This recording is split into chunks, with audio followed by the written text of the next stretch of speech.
40% by 2030. He concluded, we expect record numbers of enrollment over the next 4 years. I'm not going to analyze that statement. It's for your consumption. Meanwhile, there's dwindling state support.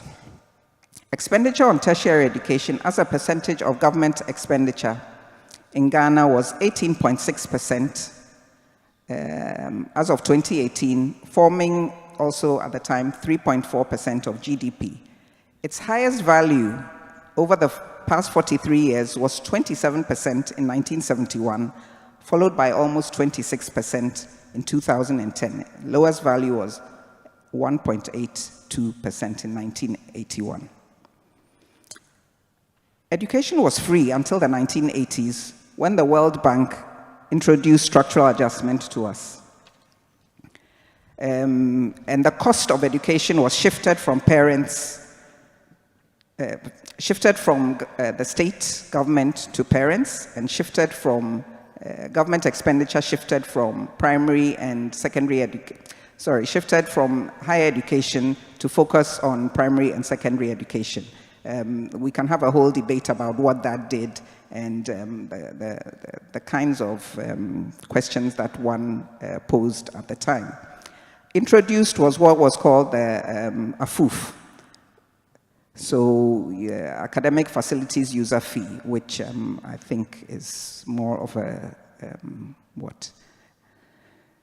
It's a way of asking for fees without calling it school fees. Although we have the GET Fund, which was established by law in 2000, unlike, say, the Pell Grant that you have in the US or BAföG, which you have in Germany, which are direct grants to students and sometimes include loans, the GET Fund is not money that is given directly to students. This is money that goes to higher education institutions. They have to determine how to look at it. A third issue, so I talked about funding generally and the dwindling state support. A third issue is how we look at students. In a corporate model, students are now seen as customers and consumers and are to be prepared for the job market. And yet, in a liberal education, not to be confused with a liberal arts education, in a liberal education, we're also interested, or should be interested, used to be interested in education that also inculcated a sense of values, ethics, and civic education, and a broad education that was not focused only on the market. When we teach Introduction to African Studies here, I'm always surprised that, so this is at level 200, I'm always surprised at the depth of knowledge about issues pertaining to Africa that our level 200 students seem to reflect. I recently had to speak to a student from South Africa who wanted to do a master's here at the University of Ghana. And I took a visit to many of our departments. And the majority of the courses were really based on Eurocentric theories and models. And eventually the student said, okay, then she's going to come and do her master's at the Institute of African Studies because she wants it to have a focus on Africa. So if we are training students for our context, then the kinds of courses that we teach are also relevant. In this corporate model of the student, a lot of emphasis is also on who can pay. So we find that with graduate education, increasingly, it is students who can come under the umbrella of research funding. Recently, a colleague and myself were talking to one of our students who has funding under a particular grant from a particular European country that will remain nameless. And all the students who were receiving that grant were expected to use a particular theoretical model, which really did not fit the questions that the student was seeking to ask. With payment, students also come with a certain sense of entitlement about their rights and what they think that they can and they cannot do. And while knowledge should not disenfranchise anyone on the basis of sex, religion, gender, or sexual orientation, race, and so forth, there should be room for dissent. And so what we are finding in many jurisdictions in the global north is that unpopular and subjects that are perceived to be politically incorrect do not are supposed to be not be allowed, but we should be able to have conversations about the unpopular. Okay, I am told I have 0 minutes left. So I would have talked about educators and the role that we play, how our reliance on research grants stymies our efforts. I would have talked about compensation for vice chancellors and what some presidents and vice chancellors earn, but how it translates into garnering research for their universities. In Ghana, our vice chancellors have these opportunities, particularly very elegant cars, but we do not necessarily see that this translates into funding for higher education.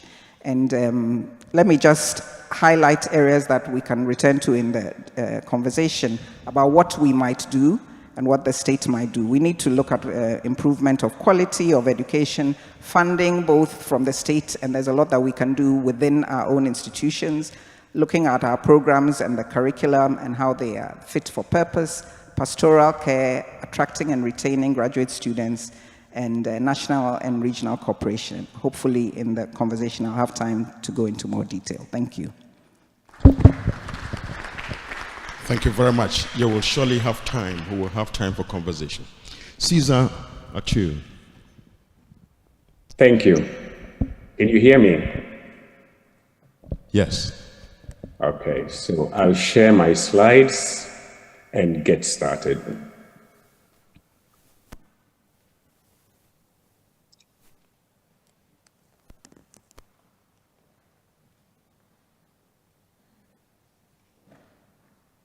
Are my slides visible now? Yes. Okay, good. Well, thank you very much for this opportunity.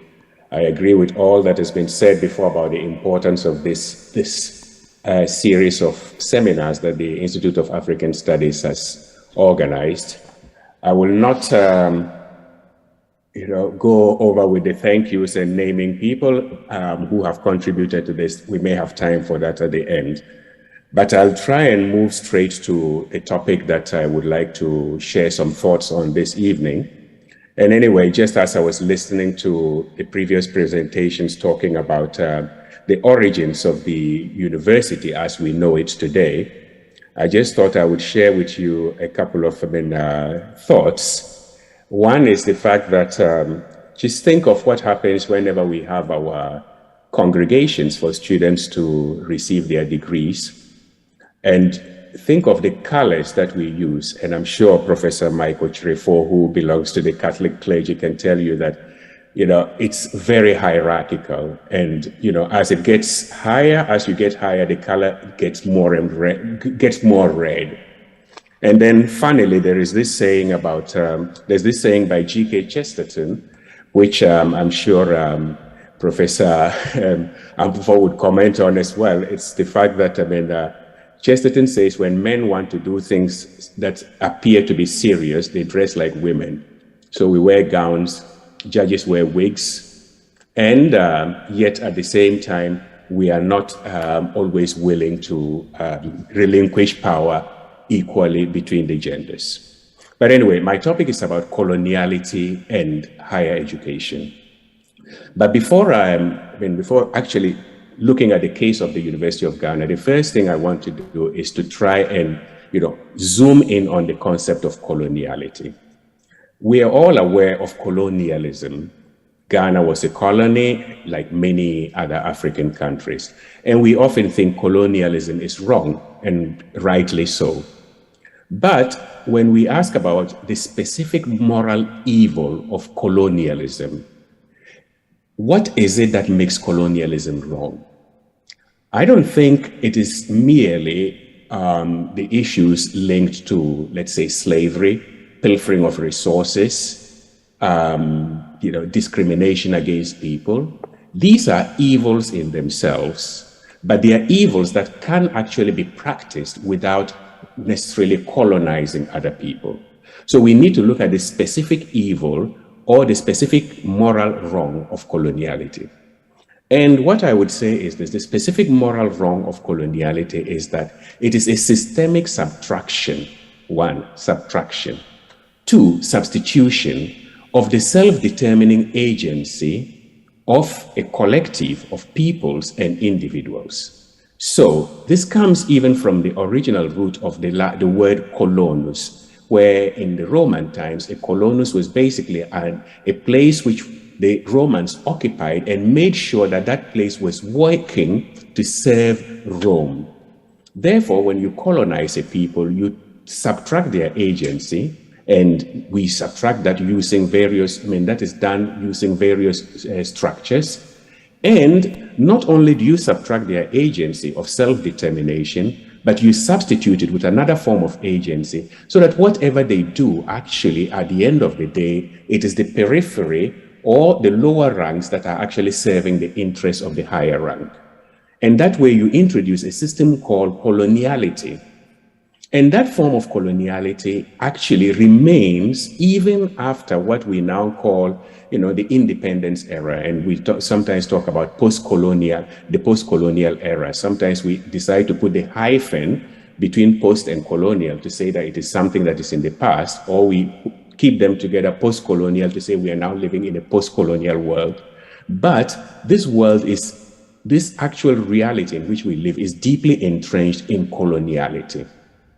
And I can go on about these concepts. Coloniality operates using three structural concepts that are important. One is epistemicide, and this is linked to the work that we actually do in the university. Just to ask a question to everybody here, most of the times we as Ghanaians, when somebody says, what is your first language? We talk of our mother tongue, right? You could be an Akan, an Ewe, in my case, a Bulsa. But the truth of the matter is that the academic work that I do, I cannot even express it in Buli, which is my language. So there's been a subtraction of, a sort of epistemicide of those knowledge systems. And as soon as I step in school, a different agency is being introduced into me in a different world vision. And then there is genocide and ecocide. We can come back to those terms later on, because I think 15 minutes is too short to be able to expound on each of these concepts. So I'll move on to the next slide. Let's see. So if we have understood coloniality as a change of agency so that the agency is working for the center, let us look at the university. Much has been said about the university, the initial African universities, but that tradition hasn't been continued, and the universities that we actually live and work in today come from the European tradition because they were introduced by the Europeans. And this European tradition, of course, is ecclesial in its origin. And therefore, I decided to go and look at a document that was issued by the late John Paul II, Ex Corde Ecclesia, which says, the university is natus ex corde ecclesia. And we try to define the university as an academic community in which sorry, my slide is just moved, right? Academic community, which in a rigorous and scientific and critical fashion assists in the protection and advancement of human dignity and of a cultural heritage through research. And I want to underline the fact that the first word is research. We are here to generate knowledge, teaching, and various services offered to the local, national, and international communities. And he continues, the university, therefore, in this vision, says, it possesses that institutional autonomy necessary to perform its functions and effectively guarantees its members academic freedom, so long as the rights of the individual and the person and of the community are preserved within the confines of the truth and the common good. I could almost stop on each of these words. So we're talking of institutional autonomy, that is some capacity. Autonomy comes from Greek, autonomos, self-legislation, to have the tools to be able to decide how to perform its functions. And secondly, guarantees its members academic freedom. And who are the members of a university? The members of the university are the teaching staff, the research staff, the administrative staff, the students, and even their guardians. This is the community. And and each member has to have the freedom to be able to pursue the ends of the institution, as long as this pursuit is within the confines of the truth and the common good. So, having said this, and I have to move very quickly, let us look at the University of Ghana and coloniality. Most of us are familiar with the history of the creation of the University of Ghana and similar universities that were created during the colonial era. And the finality of these universities was basically to generate a qualified group of natives to be able to ensure the functioning of the colonial government. And this raises certain questions about how we perceive the university. So, I mean, university graduates were almost, as it were, promoted among their communities to be some form of elite that collaborated with the colonial system in order to ensure that this system was perpetuated. Therefore, I put in here what Frantz Fanon writes in Black Skin, White Mask. Was my freedom not given to me then in order to create a world of the you? So we could actually even today say that, well, at the base of that, those structures of coloniality that underlie the existence of universities like the University of Ghana have not yet been unmasked and have not yet actually been substituted. And what I want to say this evening, and I may give some examples that might be uncomfortable to some people, is that the University of Ghana is still steeped in coloniality. And as long as we are steeped in coloniality, it means that the agency, the activity, the actions of the people within the University of Ghana will always be subject to some other end, which is external or subservient to other people, because that is how coloniality works. And let me just give some examples quickly, and later on in the discussion, I'm sure we can get back to this. Our university is characterized with a very strong sense of hierarchism. I mean, I'm currently speaking to you from the University of Oxford. I meet with professors, lecturers, administrators. We all call each other by the first name. In Ghana, we are interested in ensuring that everybody knows our titles and responds and calls us by our titles. There might be a pushback saying, well, that is our tradition. We like to respect people and their elders and that kind of thing. But let us be careful also about always appealing to tradition, because we've discarded certain traditions. Why are we keeping some? And what is the value for a tradition, tradere, to be carried on? It has to represent a value. But if it becomes a form of oppression, then we need to take a second look at it. Or another example about the hierarchism, and this comes from an interview that Miriam Makeba gave once. Miriam Makeba was saying that, in most parts of the world, people don't exist until the white man comes and say, yes, you exist. So therefore, we talk about things like the discovery of America. And the Indians that were there didn't think they were covered, yet somebody says they've been discovered. Transform this into a sort of coloniality structure, and I'll explain what I'm trying to say here. Just open the webpage of the University of Ghana and look at the news. In the news section, a community made up of more than 40,000 people, up to 70 or 80% of all the news articles that are reported about the activities of the Vice Chancellor and the management of the university, as if the other people do not even do anything. And for their activity to be legitimized, it has to be the Vice Chancellor or the Pro-Vice Chancellor or the Provost who has to come there and visit them, and then their activities will be recognized. You see, these are the structures of coloniality, and sometimes we are not even aware of them, but we are perpetuating them unconsciously. There is, coloniality generates a form of clientelism. I can talk about this clientelism whereby, power is used to buy people. 1 minute. Pardon? How many more minutes? 1 minute. 1 minute. So clientelism. What is your right becomes a favor. Authoritarianism. People make mistakes and they simply do not feel the need to justify administrative impunity. Elitism, we're always campaigning, and sometimes even in this search for academic freedom, we could actually be campaigning for positions of elitism.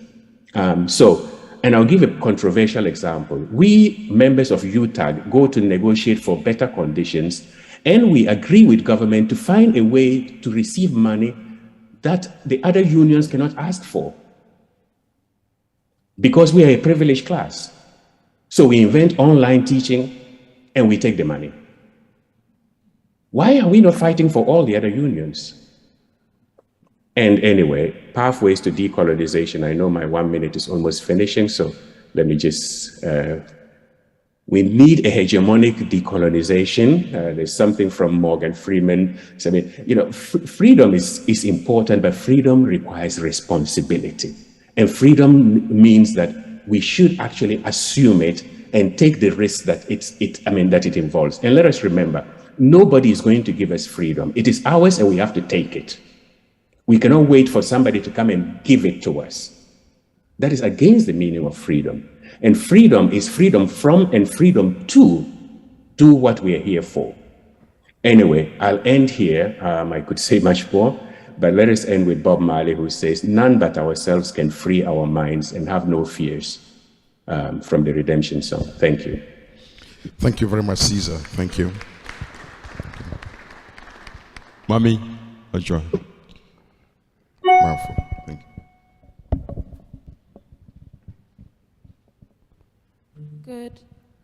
Good evening, everyone. I'm going to talk to you about a young African feminist approach to democracy in the classroom. So as young feminists, a lot of the things that we do are about envisioning and re-envisioning the spaces that we inhabit.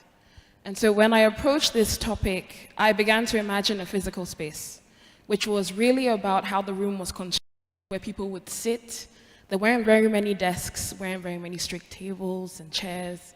It was a really round table setup where people could feel comfortable, a room that felt warm. I thought about the mood and the lighting.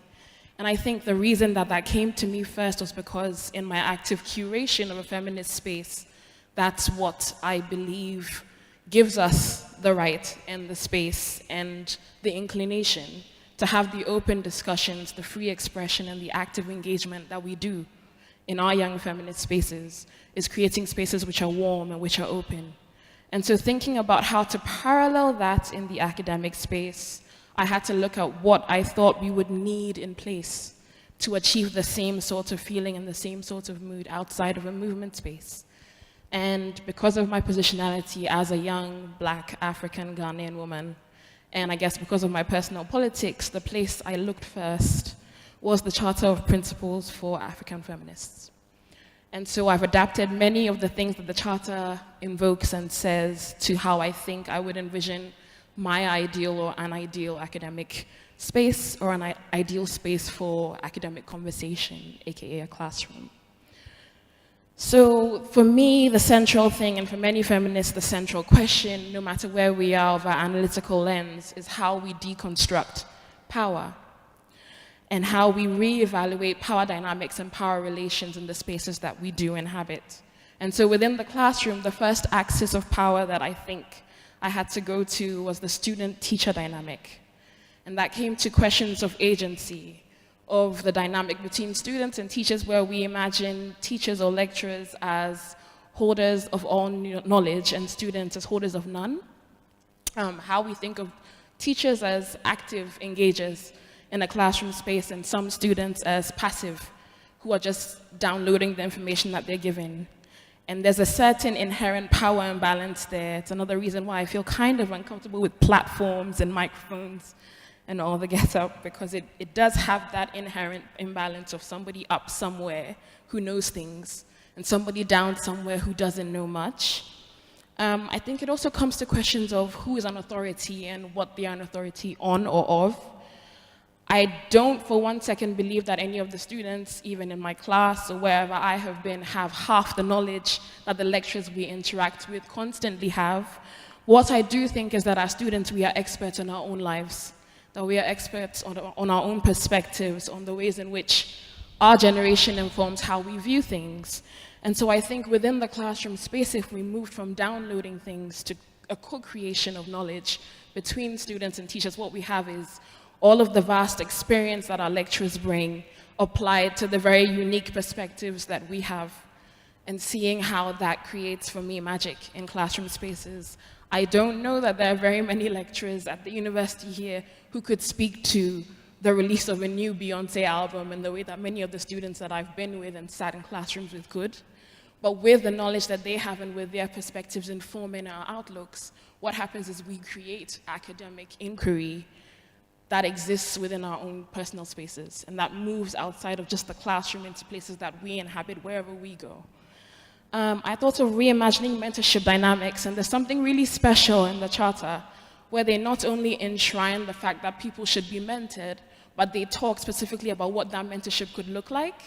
And so they call the mentorship non-matronizing, which I thought was really interesting, because there's a way in which sometimes we don't see each other. And so students look at their mentors, or students look at the people that they look up to as genies, right? Who can just do anything they want for them, grant them their wishes, give them advancement. But also that teachers and lecturers, or people who are in positions of power, sometimes look at students not as active engagers, but as people who can continue on their own thinking and their own sort of academic pursuits in another generation. And so finding a middle space where people's ideas and thoughts and interests can be validated and can be guided without people necessarily relying on others, aka the lecturers, to sort of grant them everything that they can and give them the spaces that they don't already have access to. I also think we have to situate individuals within even broader configurations of power. And so even though we're talking about the classroom space, people don't stop being people when they enter a classroom space. You inhabit all of the multiple intersections that you have inhabited outside the classroom space within it. And so there are ways in which your identities, where you sit, the power you do or do not have access to, and your privilege will come into the classroom space with you.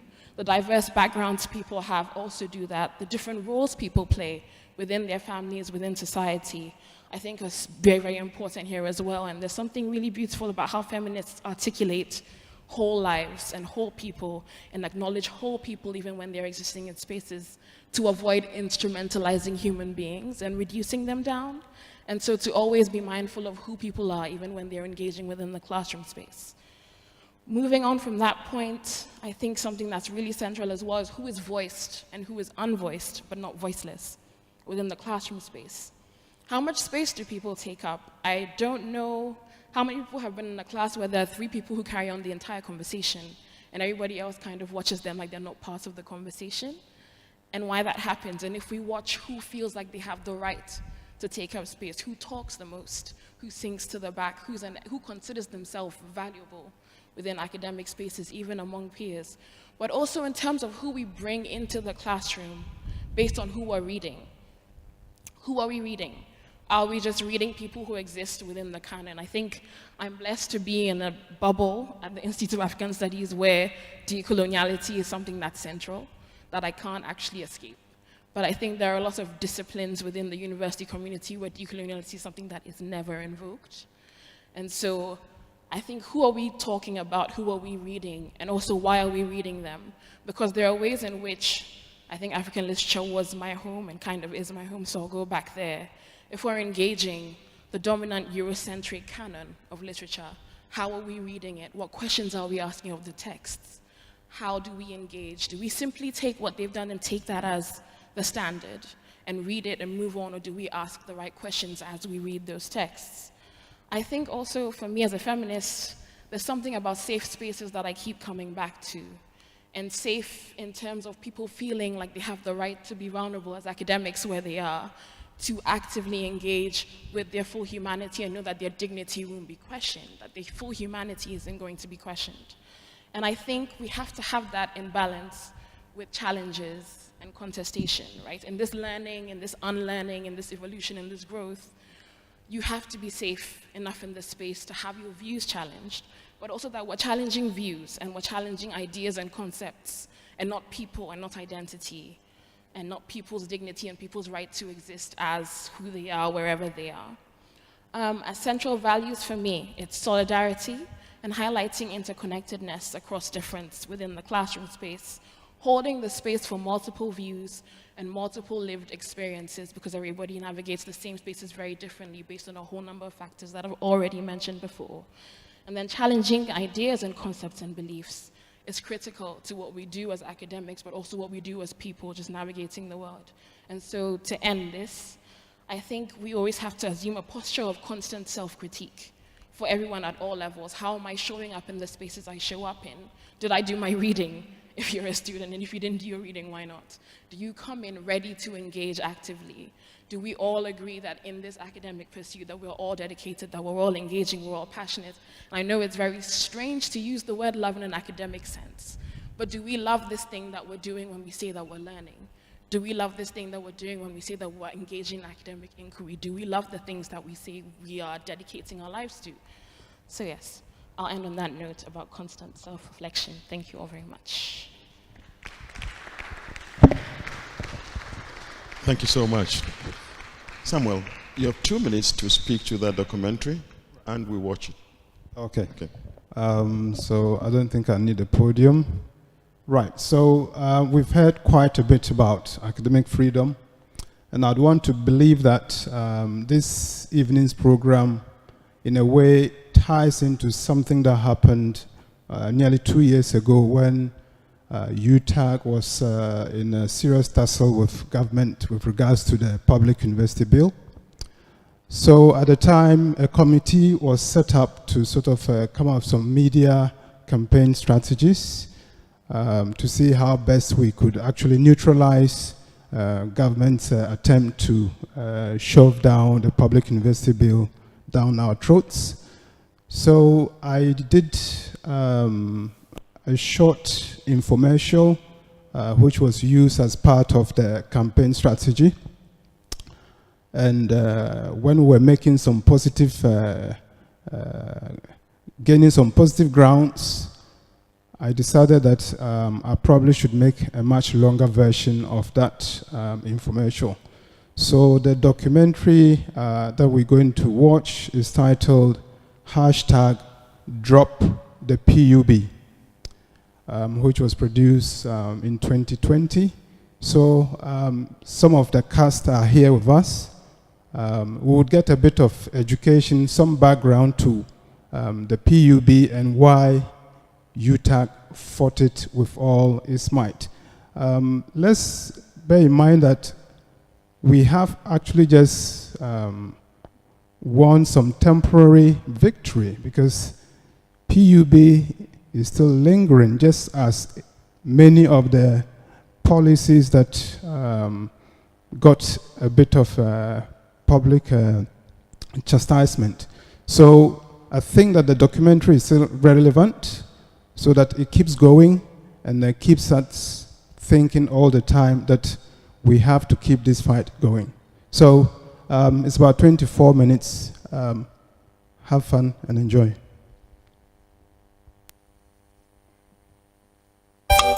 We no go gree, we no go gree, not today, not tomorrow. We no go gree, we no go gree, we no go gree, not today, not tomorrow. We no go gree, we no go gree, we no go gree, not today, not tomorrow.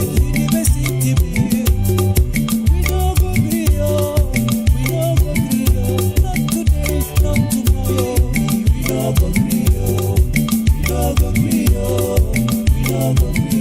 not today, not tomorrow. The background to the bill, as far as those of us who are members of UTAG are concerned, is that at some point last year, we became aware that there was a bill that sought to, in our understanding, harmonize the organization of public universities in Ghana.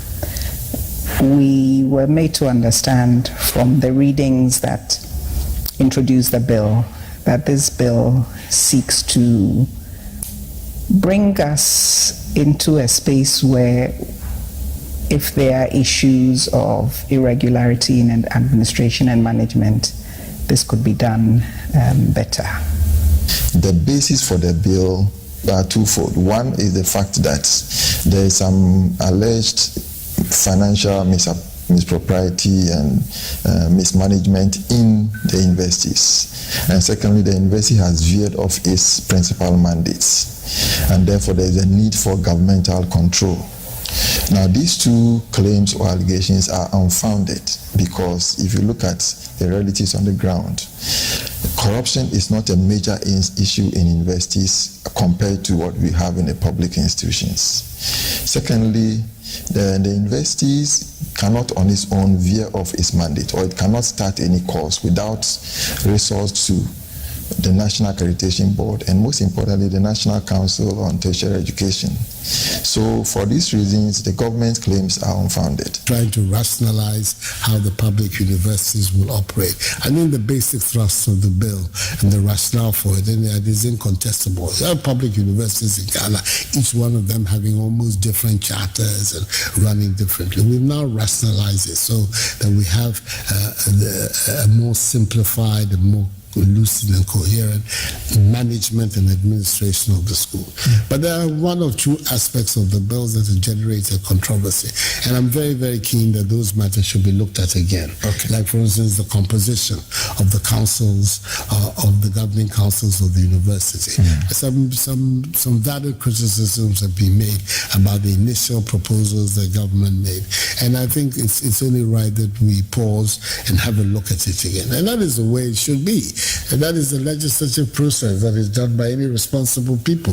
The government comes out with an initial position and draft, and then as a result of public comment and criticism, people are able to point to some important loopholes, or you respond to it. Yeah. So I want to do that very much with the public universities bill. Have a look again at the composition of the governing councils. Okay. The government is only using this to cover up the real intent of the bill. And with your permission, let me just think it up. If we go to Article 45, Article 47, it reads, the minister may give directives on matters of policy through the Ghana Tertiary Education Commission to a public university, and the public university shall comply. Samson, this is the key motivation of the bill. Recently on Omai FM, the president conceded that there were some issues with the bill, especially the constitution of the councils, which would have given the majority membership and a resultant quorum to government, meaning that virtually the government will be running the universities. He considered there was a problem. It had to go back to the drawing board. But he also said that the bill was uncontestable. We beg respectfully to differ. We challenge the law on three main grounds. It frowns against at least 4 principal provisions in the Constitution. It is also unnecessary in the sense that the government is being given a lot of powers in this law, which will create uncalled for bureaucracy in the running of the universities. So we can talk about the University Council itself. The council in most institutions is made up of about 21 people. The new bill is filtering the numbers down to 13. And of this number, the majority are to be appointed by the president or nominated by the president. This is in violation of the existing rules, as especially if you go to the Constitution itself, Article 1953. Then we are talking about the fact that the chairman of council is also to be appointed by the president. That also violates the Constitution. The president is appointing the chancellors. Is also, at least according to the spirit of the law, it violates the Constitution, because the chancellor is not supposed to be appointed as chancellor. So if he ends up appointing the chancellors, they are going to be proxies for the government, and therefore it will introduce unnecessary executive interference in the running of the universities. We are also talking about the fact that the government representatives can form a quorum and make decisions for the running of the universities.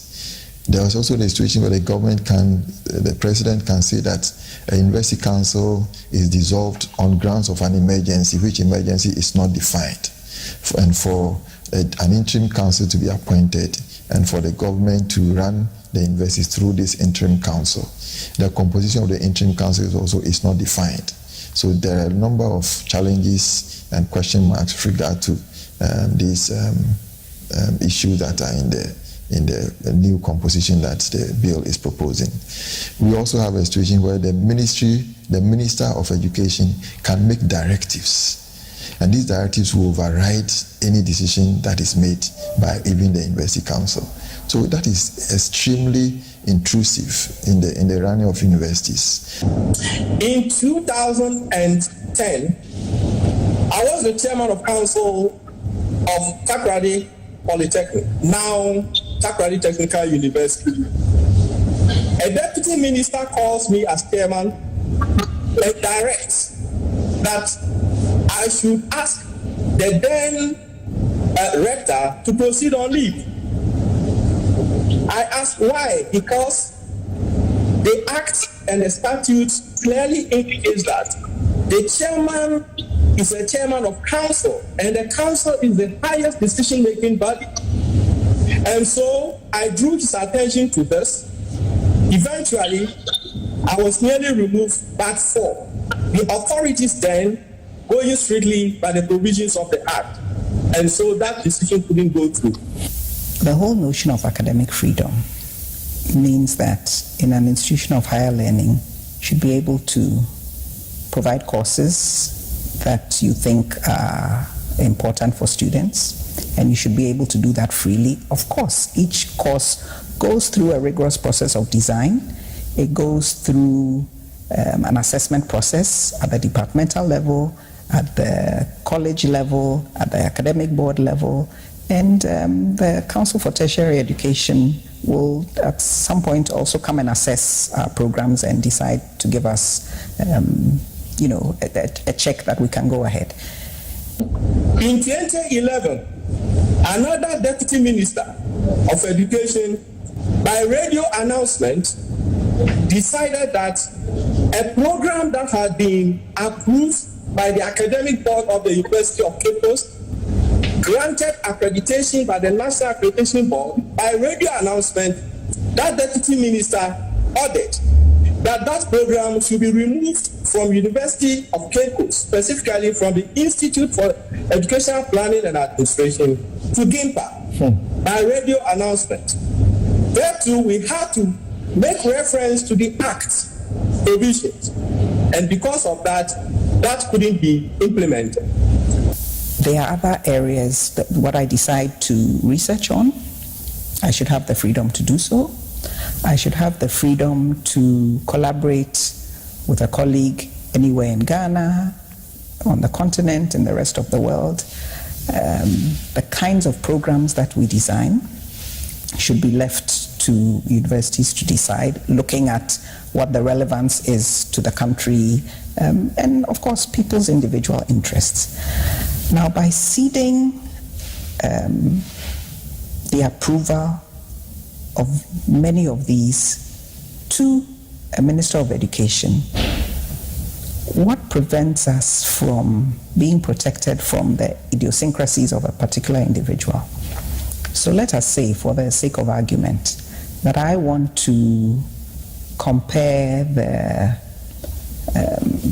level of sexual harassment, if you like, among ministers within the NDC compared to within the NPP. I'm trying to be controversial to make my point.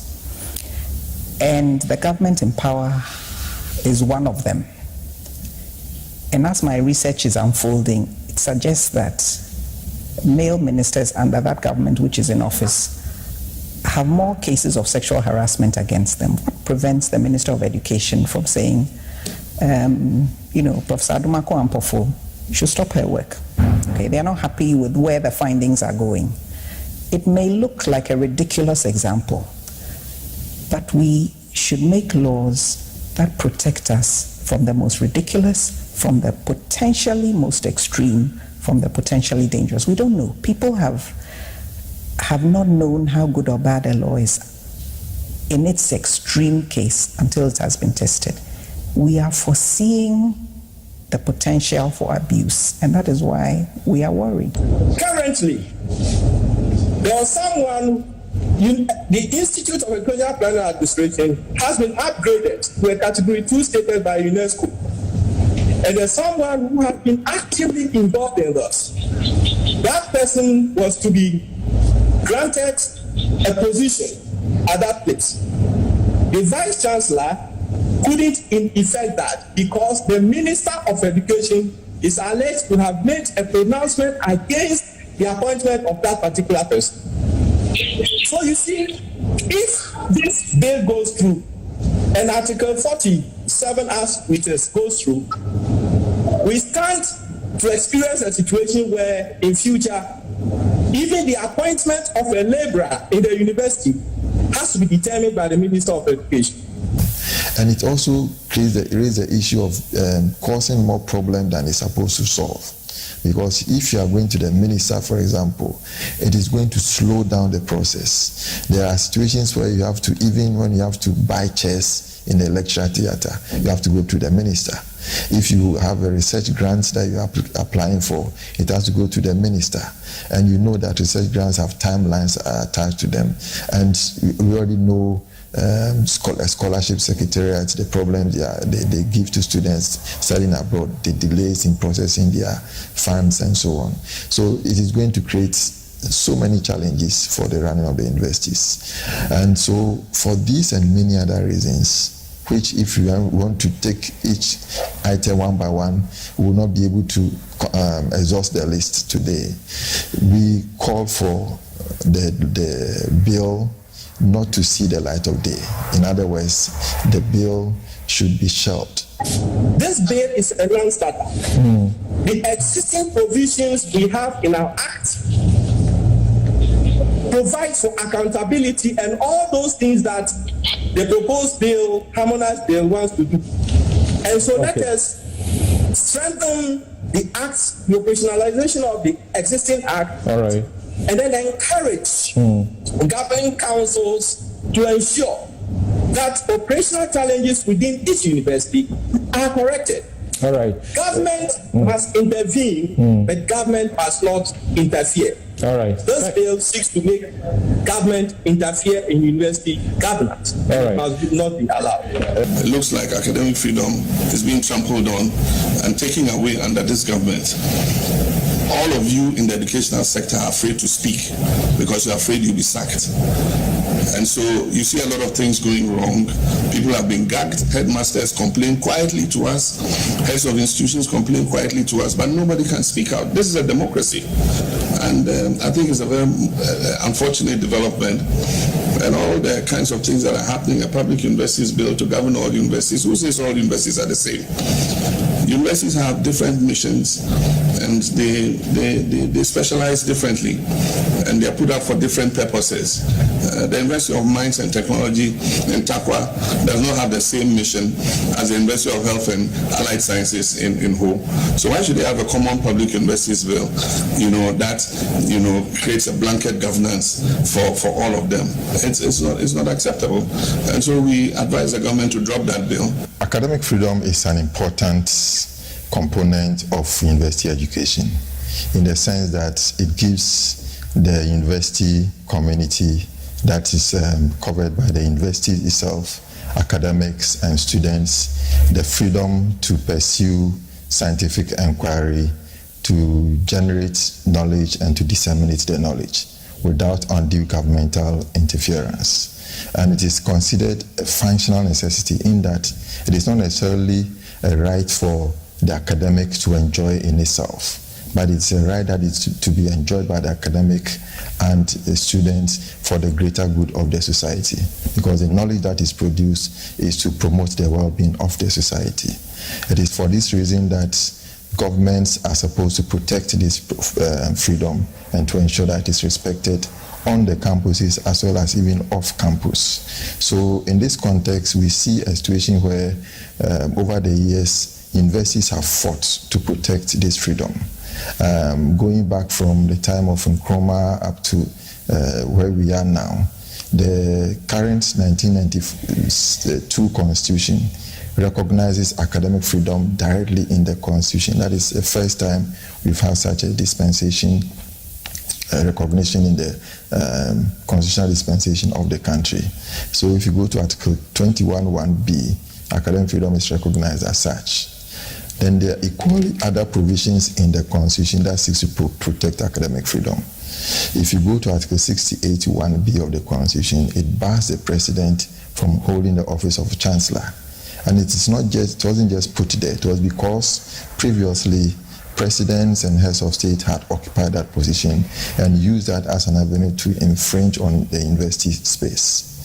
So there is also another provision, Article 1953, which says that the president can appoint leaders in other public institutions. But when it comes to the university, it is the university that has the rights and the power to appoint chairpersons for the university council, and also to regulate or to determine the self-governance of the university itself. And therefore, the university governing council, being a very prominent part of university education, is supposed to be controlled by the university itself. What do we mean by academic freedom? I'll ask this question because for the first time in the history and annals of this country, we have a document that defines what academic freedom is. Hitherto, I could not understand what we mean by academic freedom.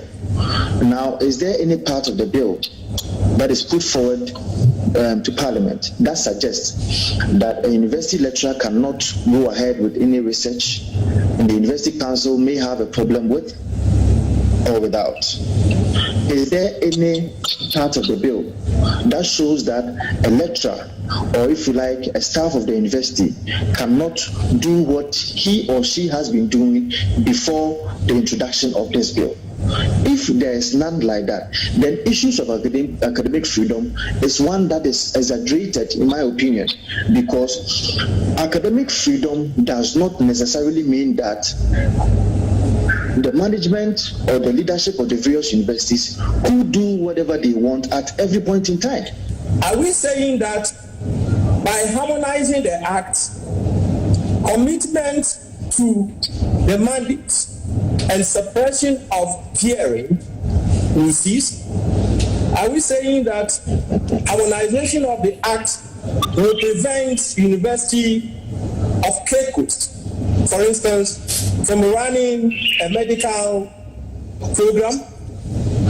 Are we saying that it will prevent University of Ghana from running education programs? The issue of veering and all those things, they are just using it to clone the real intent. And this is where I think stakeholders' concern has come up. Because if you kill university autonomy, if you kill academic freedom in universities, you destroy quality policy making in the nation. Those of us at UTAG Legon want to assure Ghanaians that this struggle is not about a hidden agenda that we have. We are really concerned about what this Public Universities Bill will potentially do to higher education, what it might do for our prospective students in curtailing what they might study. We are concerned about what lecturers can teach, what research they can do across the country. We are concerned about our image as a nation where democracy has been hailed. We are not partisan. In fact, we belong to different parties. Some of us do not belong to any party at all. In elections, we vote differently. And our only agenda is to insulate and continue to protect higher education from the potential interference of the executive arm of government in this country. And we think that the current procedures, the current statutes, the current national laws that we have are more than adequate to rein in any university that might be doing something that government perceives we're not doing properly, or something that we should do that we are not doing adequately. There is enough legislation, there are enough procedures, there are enough statutes to enable that to happen if those who have the responsibility to call us to order will do what they are supposed to do. So we want to say again, borrowing that phrase, that if it ain't broke, let's not try to fix it. Because if the bill is passed, it will overhaul and completely dismantle the years of struggle that the university has fought to protect academic freedom. And when academic freedom is compromised, it will certainly compromise democracy in the country as a whole, because the university is a space that champions democracy and human rights. And if this law comes into place, it's going to create a culture of silence on universities. It is going to prevent university lecturers from criticizing government, which is our right to do. And therefore, it is going to create a gap on the ability of universities to be free and to criticize and to churn out knowledge that will promote the well-being of the society. So for the greater good of the country, we're saying that people should come on board to support UTAG. Parents, especially those with children in the universities, students, should rally behind us, because ultimately it's going to affect students. Principally, the bill will affect the university itself and lecturers, but students are also affected. So students are ultimately also going to be affected. And so it's going to affect the entire nation. And therefore, we need everybody on board to be able to fight this fight.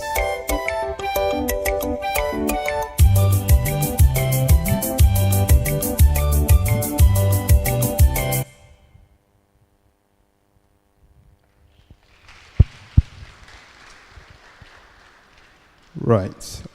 Thank you very much for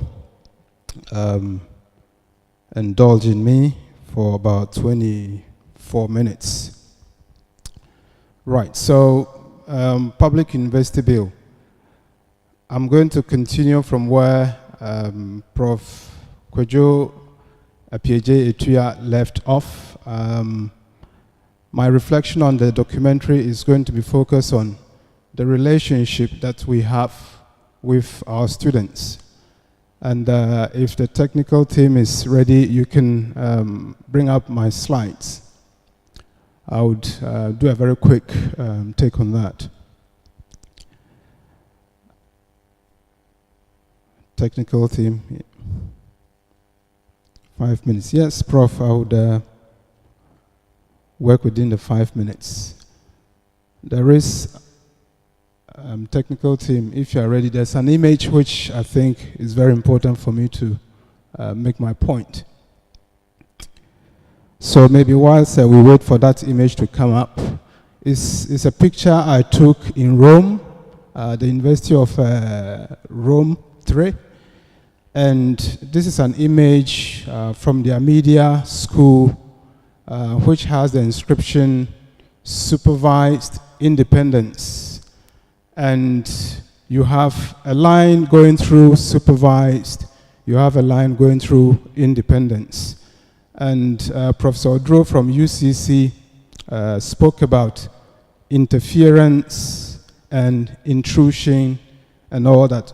How do we relate to our students? How do we perceive our students? My co-presenter earlier on touched on the space in which we work, where we find students. Oftentimes, you would hear students telling you all sorts of things. And just last night, I had a graduate student in my office, and sometimes we just shy away from the reality. We know what students face in terms of their place in the learning environment. We are talking a lot about academic freedom, which oftentimes is skewed towards faculty, academics, and maybe the administrators. What about the students who are key constituents in this whole picture? do we accord them the same rights and freedom to self-express, to be part of the knowledge creation meal? Or are we assuming the position of the master know-it-all and therefore trying to push down their throats that which we think is appropriate for them? So we have the situation where, just like in the clip, former president was saying that people are refusing to talk because they feel they would be sacked. And if I were to rework what he said in the context of our relationship with our students, it would be, we are afraid to talk because we are afraid we will not graduate. Okay? You hear this often, that students have very genuine concerns about how we relate to them, how we treat them, even how we supervise their work. But because of the fear of not graduating on schedule, they just have to take it. They get somehow gagged, and they are wailing in that state of suppression, if you like. So what are we doing as the academy? What are we doing as faculty to replicate that which we are fighting for all the time, the academic freedom? It does not only stop at the doors of faculty and institutional heads. Our main and major constituent, the students, how do we relate? How do we give them the opportunity to self-express, to be part? Do we just wish away their dreams, their suggestions, even in the lecture theater? Some people would be very quiet, and when you meet them outside, they are very vocal. You ask them why? Because they feel a bit intimidated. They feel that their views, their ideas are not valued. My co-presenter was talking. They are experts in their own right. What is our teachability index? My teachability index, your teachability index is our willingness to accept change and our willingness to learn. And because we are in that circle that we are constantly learning, if we don't apply ourselves to wanting to learn more, we will not be in a position to actually share and co-create with our students. Thank you. I hope we'll talk more when...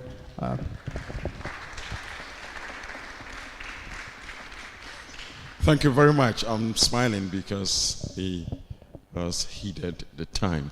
Right, we're running late, and the conversation will become boring when people are tired and dragging their feet. I'd like to prevent that and make it more interesting.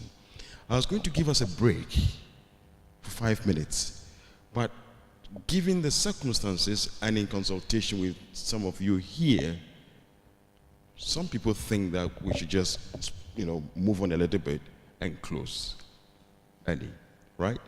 Good. That's in the spirit of academic freedom. The place has been set up also, this place has been set up in that same spirit.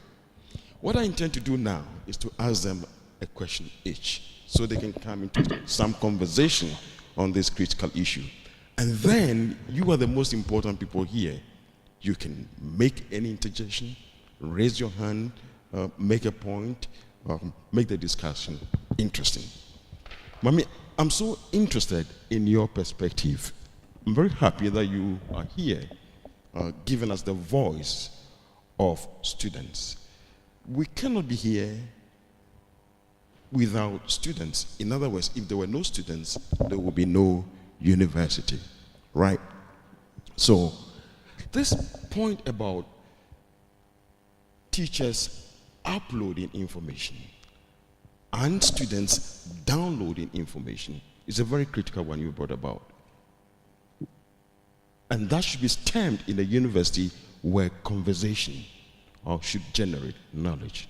I'd like you to give us practical examples, because some of your teachers are here, of how that can change in this space, right?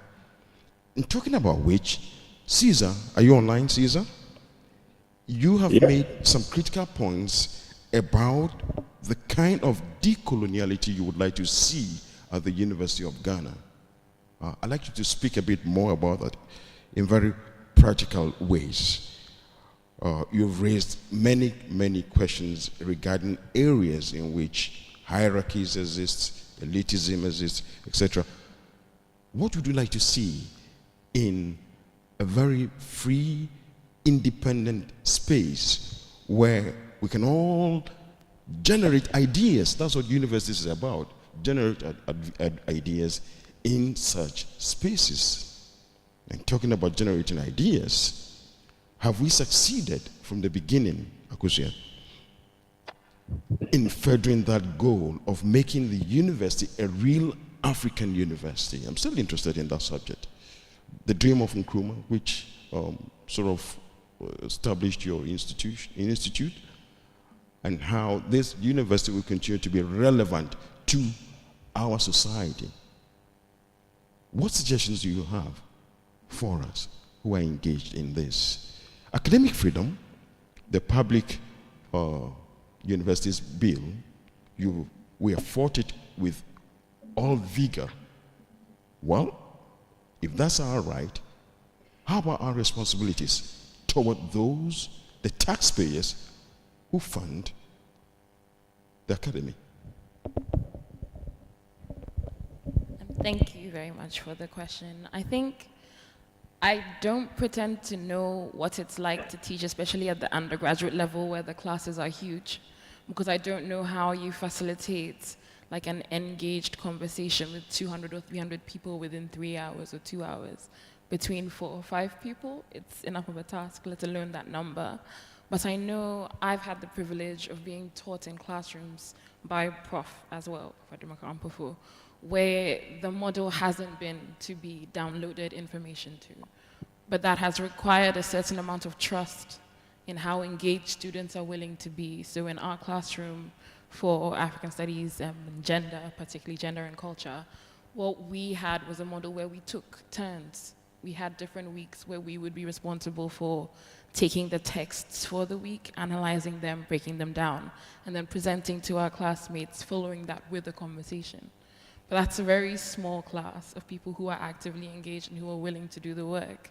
So I think when it comes to freedom, it's freedom as a right, but also as a responsibility to step up and to engage and to do the part that you have to do in order to make it, so that our lecturers can say, I trust that if I tell a student, you're in charge for the week, I want to know what your perspective is on X, Y, Z, and then present that to your classmates and have a conversation, that will happen and it will be of value to everyone in the room.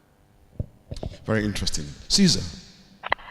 Yep. Well, there could be many things said here, but I'm just going to touch on 3 points. The first thing we need to do is to look at the structure that actually holds our university in place. We've been writing in the past 10 years that we want the University of Ghana to become a research-intensive university, world-class university. They are all there written. Yet at the same time, and I think Akosia mentioned this as well, if we look at the way we actually reward people in the University of Ghana, we reward people through assuming administrative positions. And I remember writing this on the UTAG page, and I didn't have any feedback on that. If incentives and rewards are given for administration, do we really want to become an administration-centered university, or we want to become a research-centered university? And how much are we creating space so that there can be innovation, reward for academic effort in research and also in teaching? But then you said, what does it mean to be free? It means, to have academic freedom and to operate to operate within academic freedom. Let's go back to what we said before. The university is supposed to be an autonomous community. It means a self-governing institution. This means that the whole community of the university needs to participate in the governance. And that community, as we've outlined before, is made up of the students, is made up of their guardians, is made up of the lecturers and the administrative staff. So actually, in deciding how we can best serve our community, we need to listen to all the members of the community. This means that we need to move away from a sort of like top to bottom, top down sort of concept of running our universities. And in a community that is self-governing, one of the important things that is required is trust among the members of the community. And I think the last speaker just mentioned trust between students and lecturers and that. Now, there are certain conditions to generate trust. To have trust, you have to have trustworthy persons. And a trustworthy person is a person who distinguishes themselves with 3 characteristics. The first is that a trustworthy person is competent in doing what they have to do. So we need to hold each other accountable. Administrators need to be held accountable, lecturers need to be held accountable, and students need to be held accountable equally, to show that we are all competent in doing what we have to do to make this university a really autonomous, self-governing body. And apart from, second, from competence is reliability. Reliability means we say what we do. When we say something, we do it, and we can be counted on. So if we commit to giving our students certain level of teaching, we have to live up to it. Just as the same way, if the students commit to studying for a degree, they need also to be held accountable and be reliable to produce the amount of work that is required to be able to achieve this degree. And the same goes for the administrative staff. If something is written down and it is a right, I mean, look, the University of Ghana is a situation, I mean, we're in a situation whereby even when the student wants their transcript, which is their right to have, the bureaucratic process is such that it seems almost as if we're doing them a favor. No. We all have to hold each other accountable. So, competent, reliable, and then above all, to make ourselves vulnerable. And to make ourselves vulnerable means we should be open to criticism. Thank you. We have, at the end of every semester or during every semester, lecturer-student evaluation. These should actually become more engaging so that we can actually even sit down and listen to students as they criticize the way we teach them. And the same thing goes for the administration, and even for the senior administrators, we have to be able to criticize them, all within the spirit of making the whole place a better place. So, to make us, to become, a place where freedom reigns, we all have to realize that we are all citizens of this self-governing body. And we all have different roles and responsibilities. And it is not a question of hierarchies. We're only occupying different service roles. And everybody in their service role needs to be trustworthy. And to be trustworthy, in that role, they have to be competent, they have to be reliable, and they have to be accountable and vulnerable. That is it. And when you have such competent people in places, we can generate ideas, coming back to your whole point of co-creating knowledge, right? Which is not going to be a top-down kind of giving information to others. Would you like to weigh in on this regarding the African university aspect? Yes, thank you. And thank you, Mame, for when you spoke, you talked about your vision and your dream. And I think if we can think of a university as a place where people can envision and dream, then we are starting to do something. The massification has not helped us. Where Cesar ended, I want to say, as Ghanaians, it depends on all of us. I often go into institutions and places and I'm suggesting or commenting on something that sounds impractical, idealistic. Then they will ask me, but are you not a Ghanaian? In other words, why are you being so unrealistic to think that something can change. Look, it depends on all of us. Otherwise, we continue to be a nation of potential, never arriving and doing talk shops. So I want to speak to us. We've talked about what we need to do for our students. In the corporatization of the university, we, the faculty, we are service providers. The staff, we are service providers. So if you have a particular program, a center of excellence, and so forth, you are thinking of the service that you are providing to meet a need. You are thinking of rankings. You are thinking of yourself in comparison to other universities. It's not necessarily about what individuals are bringing to the plate. And what I'm going to say next, please, it shouldn't be misunderstood that I am privileging that we should iconize or idealize or idolize anyone. But I think that in every discipline, there are people who have surfaced. We can think of the Jechis and the William Abrahams and the Techua Menus and the so many of our colleagues, the Professor Bedus in medicine, we can think of the Letitia Obings ad infinitum. People who have made very significant contributions to disciplines.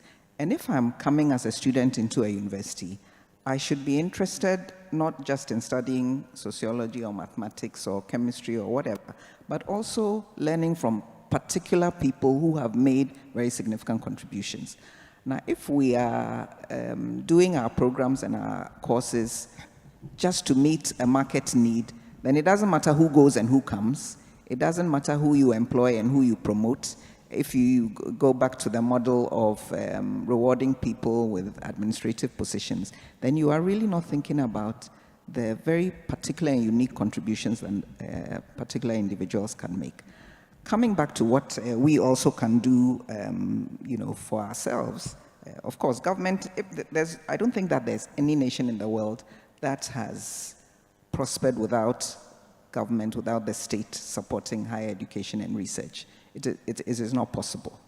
We will always be going cup in hand, and I was going to list a number of institutions who provide the major funding for research at the University of Ghana, but not to embarrass us, I'm not going to do that. If we can't fund the things that we want to do ourselves, other people are always going to drive the agenda. So the state has to do that.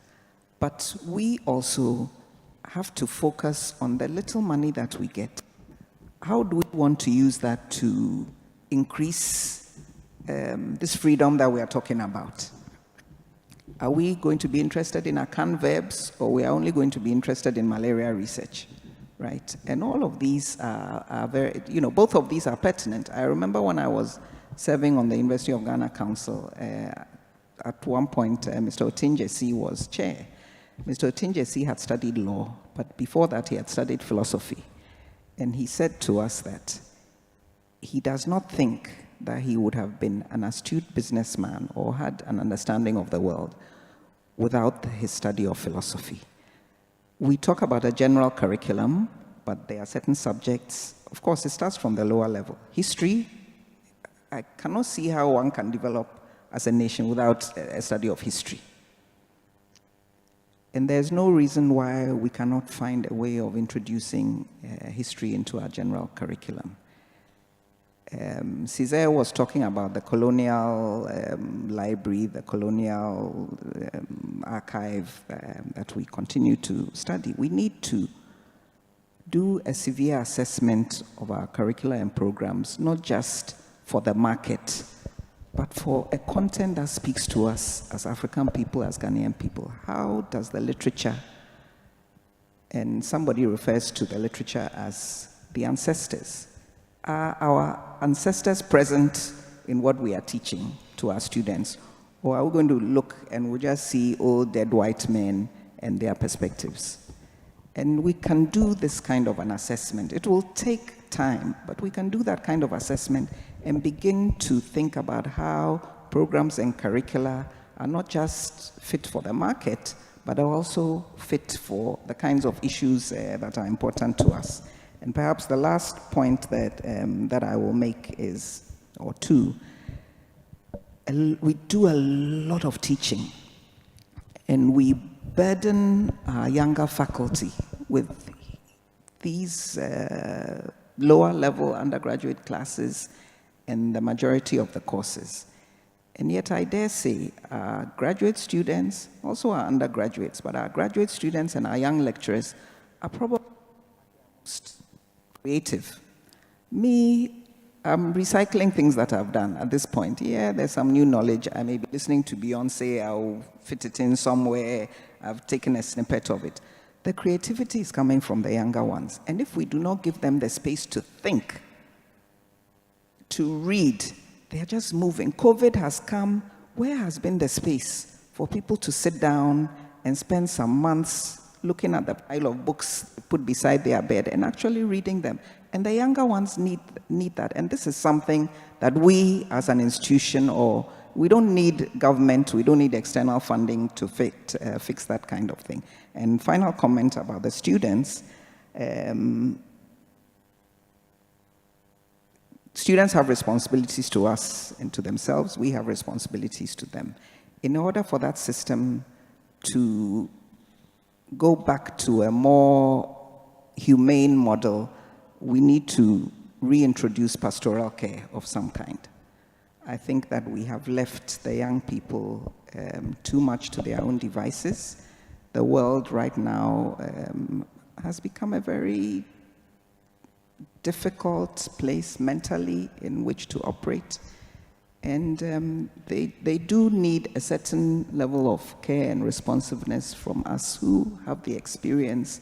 Why should we hear that there has been gang rape in a university in this country, and the response is that young women should be careful how they enter male halls? This is my own alma mater, KNUST. As far as I know, all the halls are co-educational anyway. So where would the young women be going? And how about the laboratories? How about the libraries? Should they now not go if they are young men there?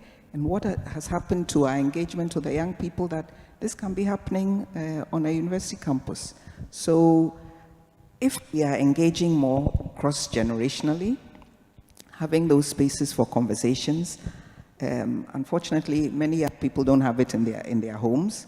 We can be a space where we are providing that kind of mentoring at a personal level. I don't think students wake up and decide, how terrible can I be today? But something has not connected, and the pastoral care that we should be providing, I think that we have reneged on that.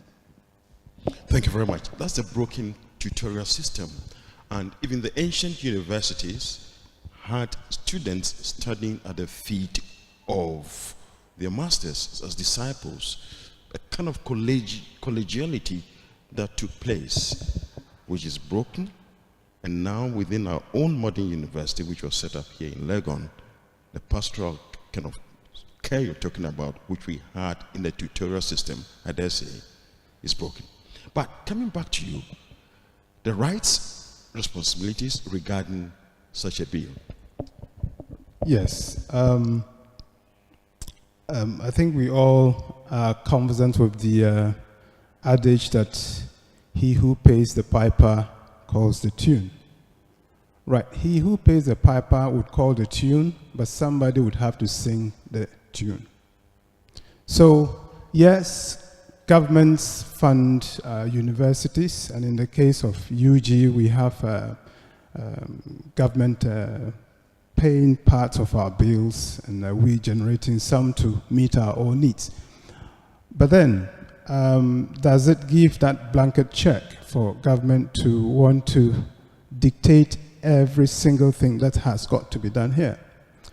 Just like Prof. Ampopo said in the documentary, if it ain't broke, don't fix it.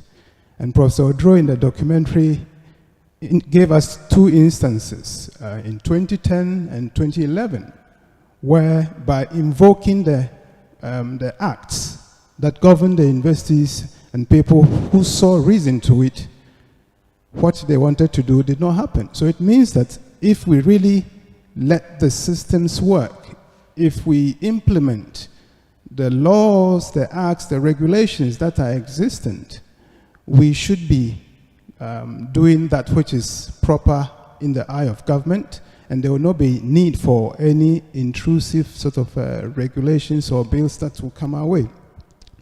But then, if we come back to our context, our own corridors, how complacent are we in some of the things that happen here? Do we give people a slap on the wrist when there is a need? If some faculty, some administrator does something wrong, is it just okay to set up committees and the committees will come up with their recommendations and then the recommendations will just end up where they were given? Or we see to it that the recommendations are implemented to the letter so that it would serve as a deterrent so that we all fall in line.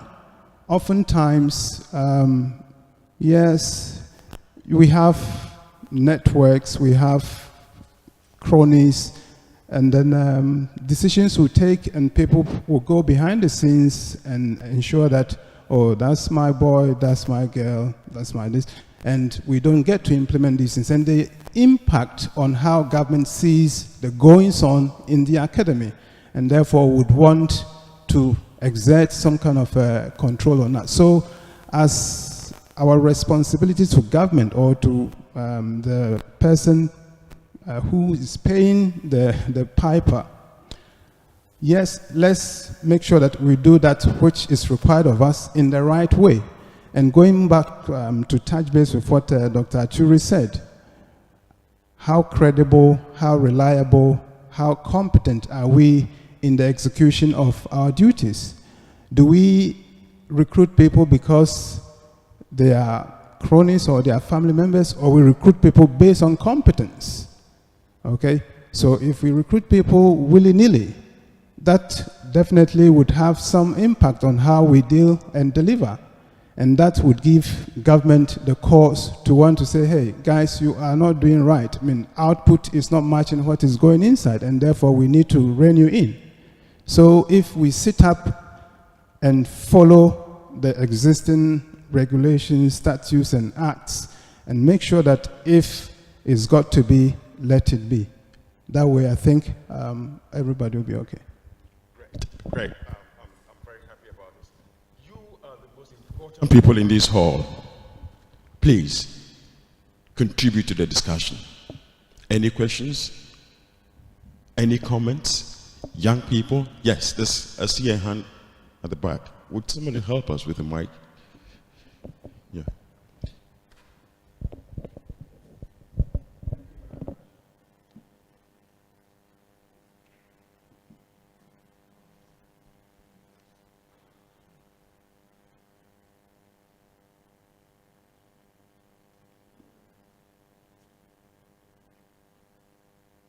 Hello.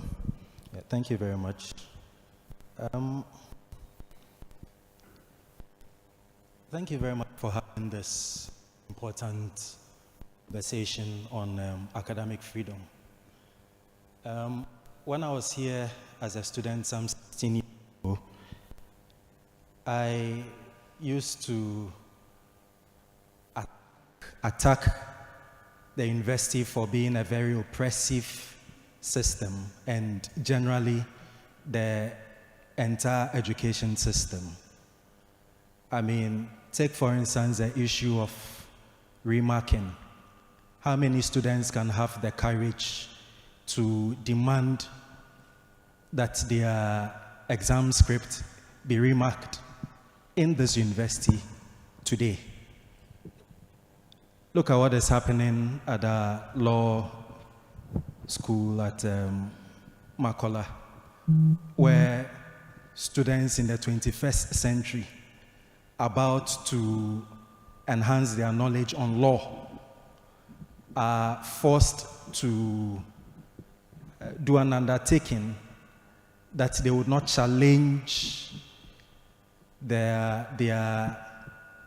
inadmission to, how do you call it, the law school. How does that impact on academic freedom? The other point is to ask whether lecturers can say anything at the lecture theater.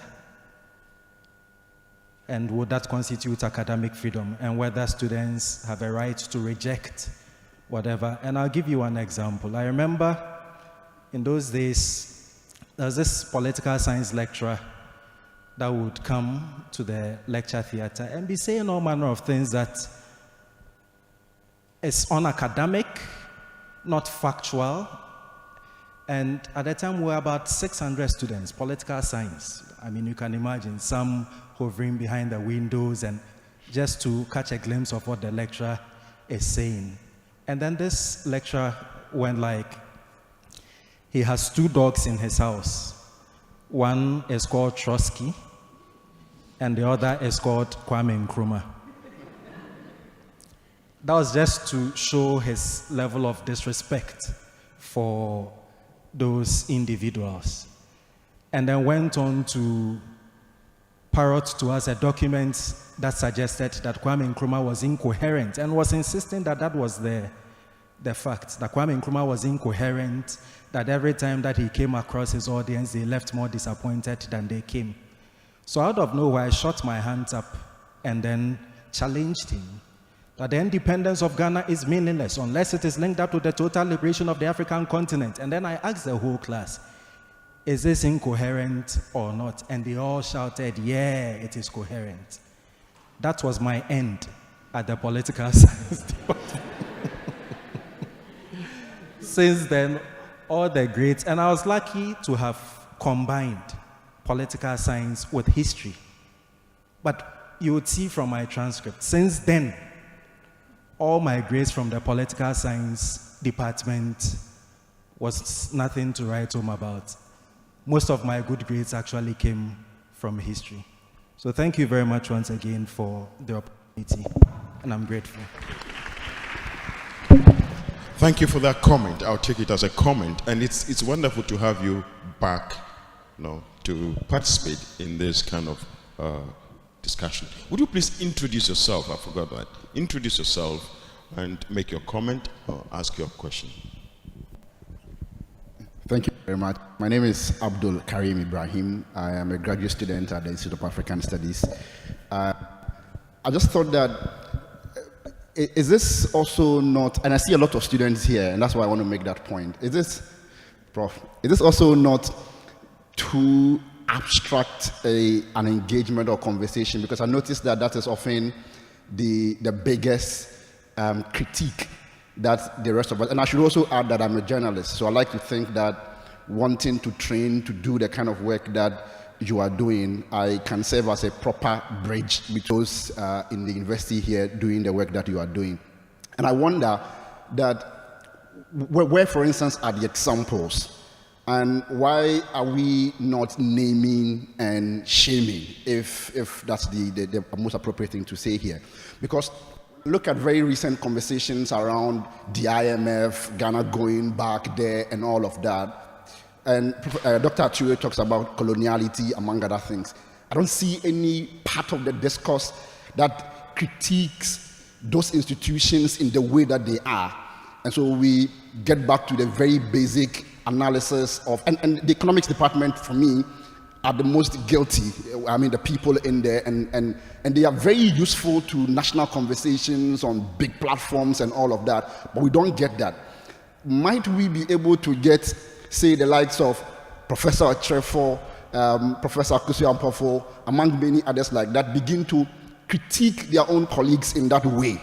That is, if they agree with the point that I am making. And again, what Ernesto Yeboah mentioned just briefly about the law school and all of that. I see Professor Epegetu, I don't know, I think is stepped out or something. But we also know that the Dean of the University of Ghana Law School is part of a collective of deans who are part of the General Legal Council that has become perhaps the most oppressive institution in this country. And young people are not able to speak up because they know very well that the repercussions will be so dire and their entire dream is on the line. Who is going to come up and speak? Much in the same way as we saw a collective of academics come out there on the anti-gay bill, and I'm very happy and excited about the work that they have done there. But could we see more, and could we see a lot more critique, very direct critique that says that this is not acceptable, so that it is not left to the rest of us who perhaps are seen as not knowing anything and sitting on radio and just talking because you go school enough to know the research and the PhD and everything that academics know. Who's going to do that on behalf of the rest of us? Thank you. Are you going to respond to that? Before you respond, I'll take one point, and then if anybody wants to make a quick comment. Okay, thank you very much to all of you for your very enlightening presentations. I have a question for Dr. Aturi. It's about the culture of academic titles here in Ghana, and he made a comparison with Oxford. Now, I want to ask if that is a colonial phenomenon or it's a cultural phenomenon. Thank you very much. Hi, Caesar. Yeah. And, yes. And you can speak to this comment also. You wanted to say something about what Sam said earlier? Yeah. Okay, so I'll start off with the comment about what Sam said earlier when he used the metaphor of who pays the piper. Because this is a metaphor that is commonly employed when we begin to discuss relationships between the executive arm of government and the civil service in general, and in particular, the university. You know, in a republic, sovereignty ultimately lies with the people.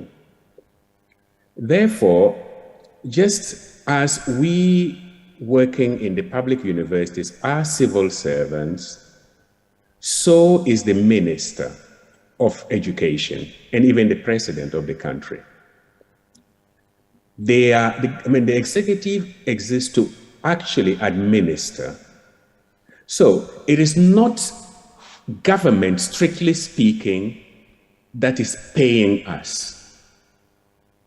Who puts the money into the public universities are the people of Ghana through their taxes, their contributions, and their activities. And so let us keep that in mind. The way we deal with government and the government institutions should not always be seen almost as an employee-employer relationship, strictly like it would happen in a private enterprise. We are all involved in the same endeavor, which is to contribute to this country. So the executive is there to respond to the needs of the people, and we are here to contribute our part. And therefore, that in itself should limit the idea that, well, a government has employed us and therefore can dictate to us what is to be done. The government they're simply administrators. And I think, just putting that in perspective should make things clear that there are limits to the sort of, encroachment of power that can take place between the institutions. Now, the question that was directed to me about academic titles being a question of culture and then a question of, coloniality. There is a bit of both. But this gives me an occasion to talk about something that I think is important in our discussions.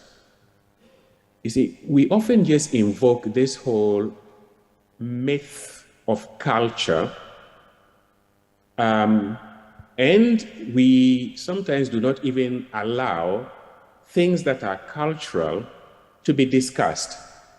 It's true that, yes, within our African cultures, we do have a tradition of respect for senior people, for elders, and all that. That is part of our culture. But that culture functions on the assumption that the senior people and the elders are worthy of the respect that we give to them. And there are duties that they also have to exercise. So that is the value that we're trying to uphold. Otherwise, sometimes we say, well, this is our culture and this is the way it ought to be done. And this brings me back to something that I said in my presentation. there are many things that are cultural that we have abandoned in the past, and we don't do anymore. In the past, there were cultural practices of child marriages. There were cultural practices, even among some ethnic groups, of female genital mutilation. Why have we abandoned them? So, culture is not something that is static so that you just invoke when it is comfortable. And this is something that is very interesting because in our African Ghanaian context, you see, we have three different levels that are always operating. On the one hand, we have like the colonial model. On the other hand, we have, let's say, the religion-imported values of Christianity and Islam. And then on the third, the third level, we also have our traditional, values and ways of, doing things. And unfortunately, sometimes what we actually do is that we pick and choose the values from these cultures that are most comfortable for us, for our personal interests. And this is not right.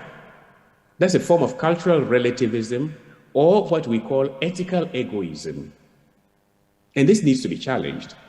So yes, it's true that, there is a bit of culture in the titles, but this brings us back to the question of how we create distance that I'm trying to make. It's not just using titles, but it's the fact that we try to create distance so that we cannot be challenged. If you are Mr. and I'm Doctor and Mike is Prof, that already sets us on a hierarchical space. But in the process of knowledge generation, look, students who are doing their PhD thesis, MPhil thesis, can actually discover things that we as seniors, lecturers, do not know, and we can learn from them.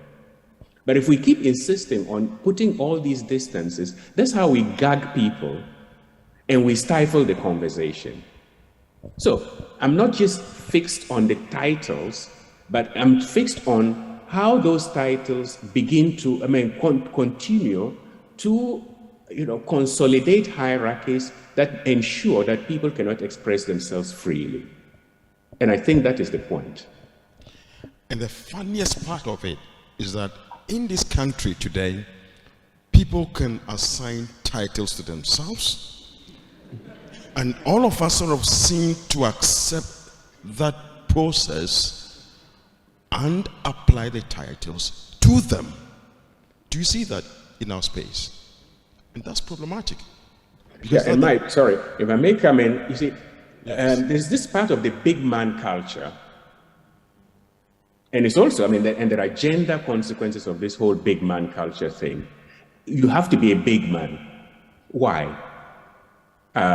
And just to add another example, I shared apartments with a retired Supreme Court judge of the United Kingdom who was living next to me in my apartment here in the UK, in Oxford.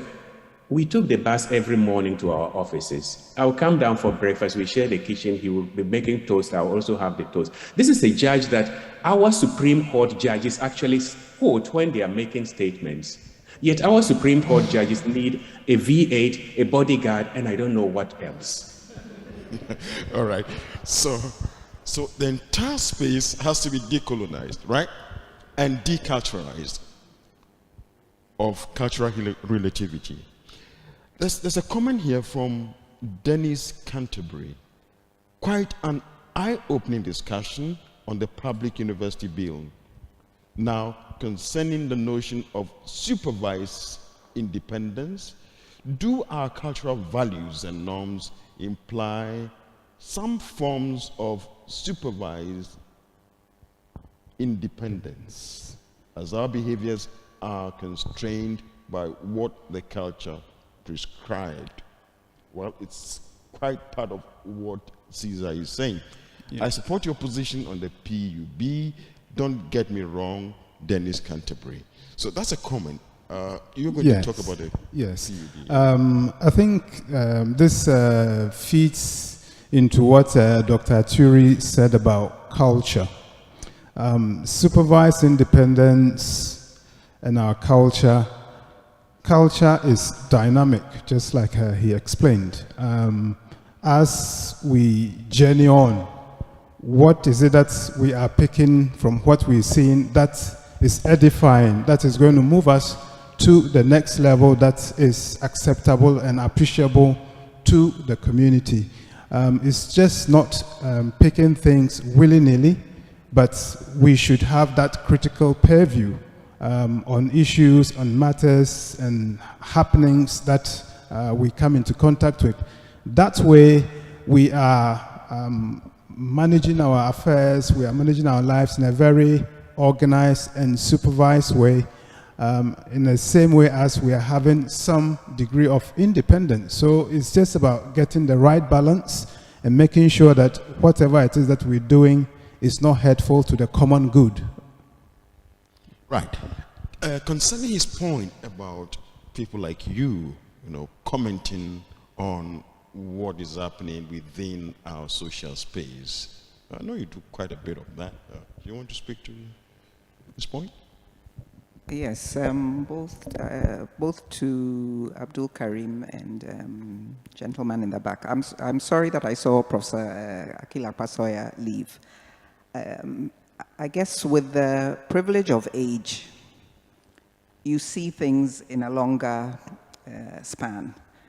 I don't want to give away my age, but it's fair enough. I went to the KNUST. I joined KNUST in January 1989 as a fresh woman.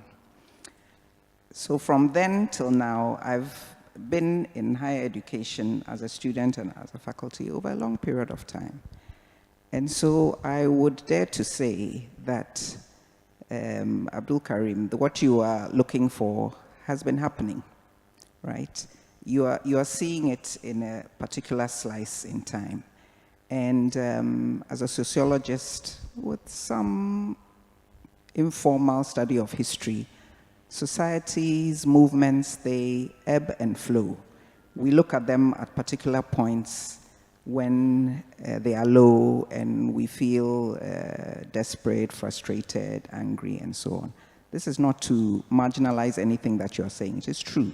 There should definitely be more commentary from us. There should be more public intellectualism from us. There should be more critique of each other. I assure you that a lot of that goes on. Some of it goes on in publication spaces and in conferences and so on. So it may not flow into the public arena. Sadly, also because of social media, some of that commentary has become very fierce, unkind, intolerant, and not necessarily always productive. It's like, who can shout the loudest to show that they know the most and that the other person is wrong? That doesn't help us. But I agree with you that there should be more of it. And one of my sadness is that I do not see more intellectual public engagement from our students. It's partly our fault for not having sufficiently trained our students to do that. Of course, when I went to first year, we were 18 architecture students. Now they are in the hundreds. I could have relationships with my professors. And so to Cesar's comment about the titles, yeah, the titles do create some hierarchies. I have to confess, I'm not sure that I will feel comfortable if my students start calling me Akusua until I invite that kind of level of intimacy. But I went through a system where there were titles and there was fluidity between us lecturers. We could go to their homes for dinner. They would have intellectual conversations with us.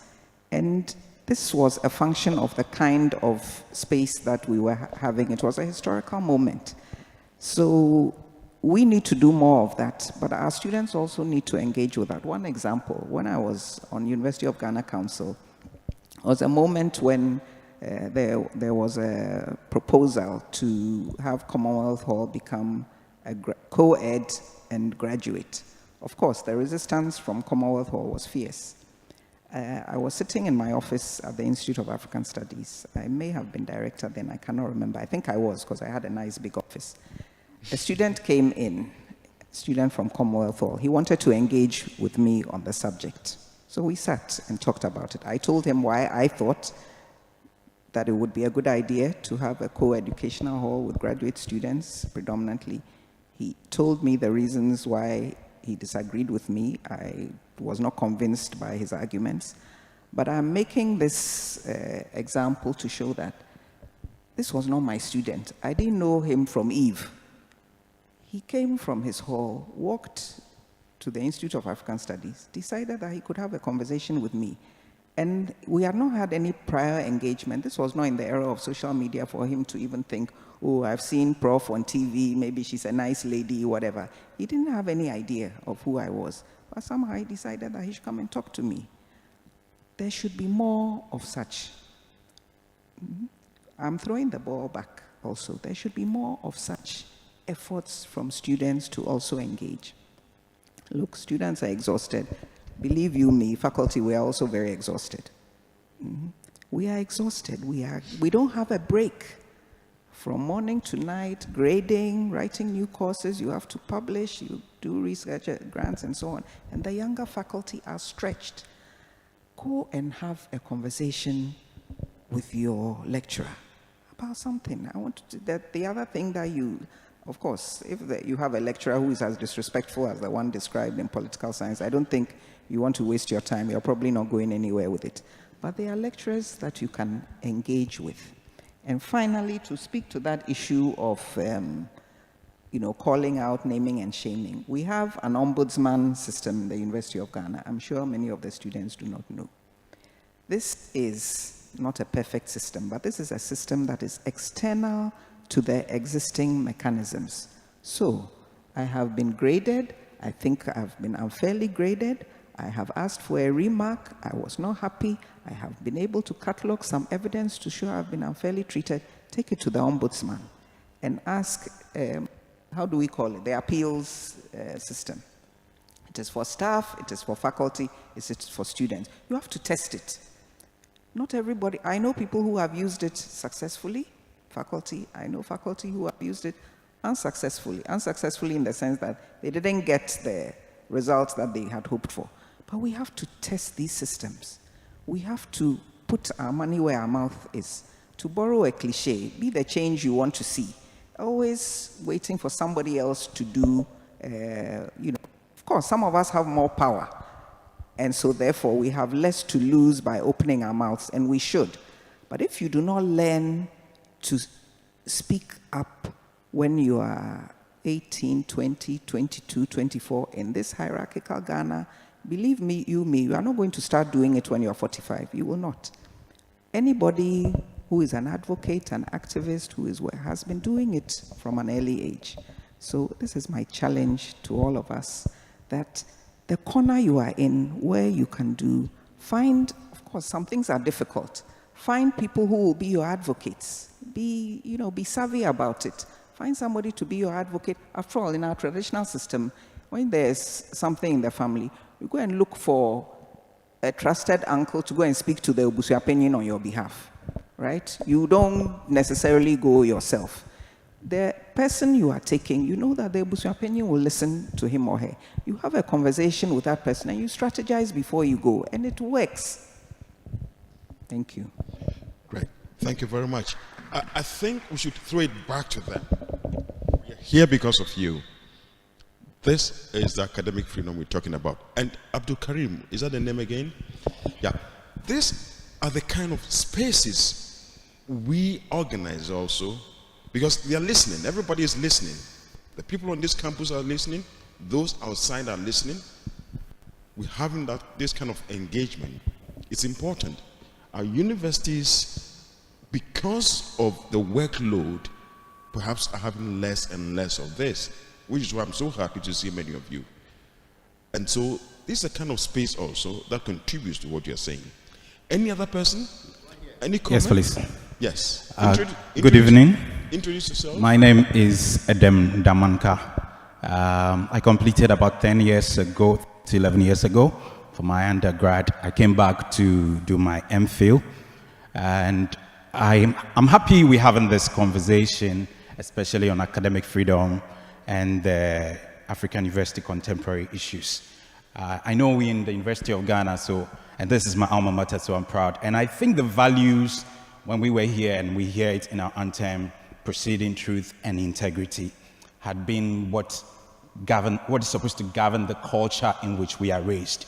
I watched the videos and I listened to the issues of government interference in university education, and I'm asking myself, most of the people who are in government today probably were raised in the university. What was the value that shaped them or us when we were being put out there? I want to take it 2 levels. When you come to school, and it's still happening among our fellow students now, is the internal politics, the student politics and the student administration. Sometimes the thinking is that it's we against the student administration. So there's a saying that you can have your say, but eventually we're going to have our way. So just imagine a student body that probably were raised in a community that felt intimidated. Psychologically, some of them are now in place of positions in politics and government. And I'm just thinking, couldn't it be that some of them are thinking this is their time for revenge? Now it's our time to try to suppress the institution in which we were raised. I'm not saying it's right. I'm just saying we need to reflect on the culture within which we are raising the student. My senior happened, I think that's Ernesto, talking about the interaction even within the lecture hall. Are we allowed to speak truth to power? Are we allowed to challenge the facts out there? And Prof. Adomaku talked about pastoral care for students. And I think that really played out very well for me, especially when I was here, I had lecturers I could look up to as mentors. So those were the people that, actually challenged you to think with them. These are people who engage you in research work because they want to hear what you had to share. Final submission is, I don't know what is happening presently at the undergrad level, but I know at the graduate level, there's always thorough, when you have to defend your thesis, there's always that thorough questioning and investigation. Among you, the faculty and your student colleagues, where they share different perspectives, they question your work and challenge your thinking. I don't know if that is done at the undergrad level. I know at the undergrad level, you have the options to even choose to do thesis or not to do. And those who actually do, I don't think that they go through that whole thorough process of critical thinking and putting out their work there. And majority of the undergrad are the people who go out to the world out there. Few are the ones who go into the graduate school to go through that whole process of critical thinking. So I think that's one of the things the university community think about. How can we make sure, even at the undergraduate level, we are engaging them in rigorous thinking, critical thinking, in terms of the work they put out there in research? Thank you. Right, thank you very much. That's a very good point, because I tell my students, when you come to the university, you read for a degree. You're not here to study. You read for a degree. You're here to be guided. The professors guide you to make your mind more and more creative. They open avenues for you, point you in directions. You read for a degree. You engage in conversation. You have that creative thought you're talking about.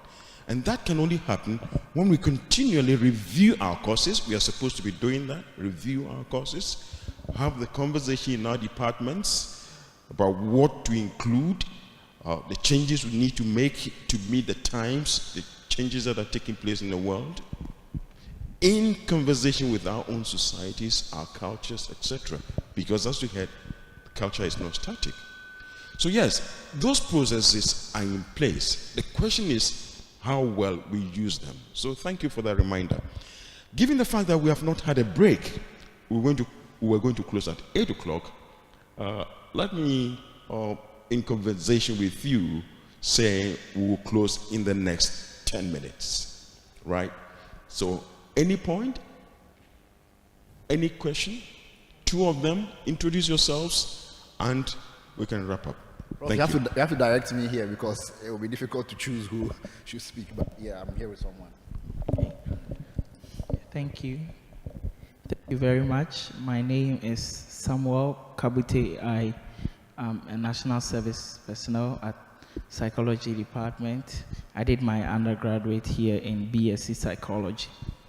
I just have a suggestion because one of the biggest challenges UG students face is that they don't know where to go to when they are stranded with a particular information they are looking for. So for example, your grade is not coming, you have been chasing it, you are following it, you are still not getting it. 1 year is gone, 2 years is gone, you are still not seeing it. We don't know who to go to.